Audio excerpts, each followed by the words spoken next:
community is coming to terms with a teacher arrested for having heroin at school and having a relationship with a student. Thanks for joining us. I'm Catherine Marchand. And I'm Josh Rowe. People in Whitfield County are saying there were no warning signs that Raquel Spencer would be arrested for something like this. Alex George tells us why a former student says this was so unexpected. Alex. Yeah, Josh, Austin Smith says he was a student in Spencer's English class. At the time, he said he would have described her as normal, even a good teacher.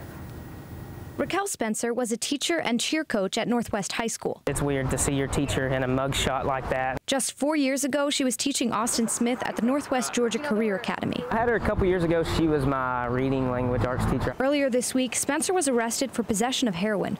The sheriff says deputies were called to the school after school administrators noticed that she seemed to be high. Yesterday, the sheriff's office announced that she will also be charged with sexual assault by a person of authority, saying she was in a relationship with a male student for about a year. It was really shocking. I mean, she was just your everyday normal teacher, normal assignments. Smith even says he witnessed students make sexual comments to her, but she didn't reciprocate. She was never quick to say anything back. And when news broke about this teacher's arrest, her former students were taking to Facebook. Everybody was sharing it on Facebook. Some people on Facebook upset that this teacher had influence on their families, commenting on our post, "Wow, to think she was teaching my grandson."